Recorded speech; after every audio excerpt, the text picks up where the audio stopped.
So, and this is, again, I'm really interested in sort of how things have influenced your life. So, one of them is your dad, Johnny Bedford, right? Big man Johnny.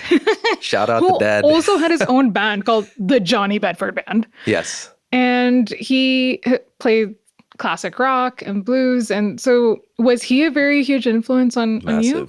Massive, but subliminal. No, not really. It was pretty in my face. Like, Yeah. yeah, growing up, my dad's band would practice in the attic of our house.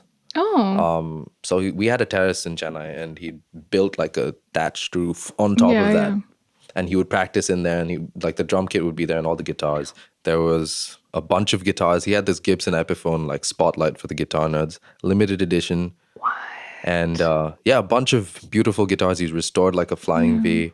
But anyways, That's incredible. I wasn't allowed to come into the attic until after 9 p.m. when I was like 3, because I would just come in and ruin the whole practice. I would just come in and start hitting the drums and like breaking everything. Of course. So I grew up with that. I grew up with like classic rock live being played in the background. My dad would play up there. My mom played bass in the band in the 80s. Your mom played bass? Yeah, she had the puffy jacket and the big glasses and everything. It was Come wild. on, that is freaking cool. Yeah, it's dope. I love it.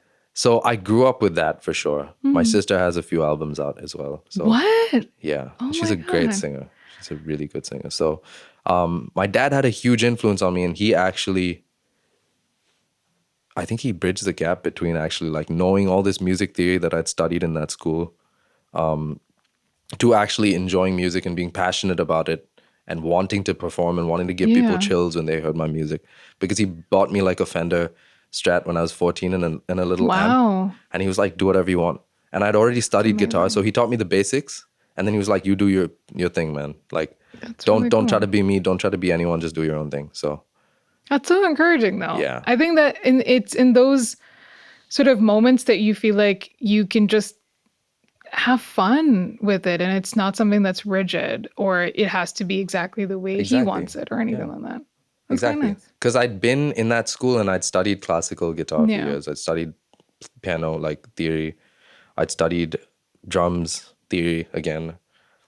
Recorder for a while. It's a random one. Recorder. Yeah. That always seems to be like a thing in schools, I though. don't know. They make all these fourth graders like play the recorder, and it's Why like recorder? the worst being in the room when all of them are playing. Anyways, it was like none of it made me feel passionate about music until he bought that, and he was like, "Just do whatever you want." And then he started teaching me a few songs that I wanted to learn, like Jump, like Van Halen, and all of this stuff. Yeah. And that kicked off. I was like, "This is wild, bro! I'm so cool. I'm gonna get the girls now."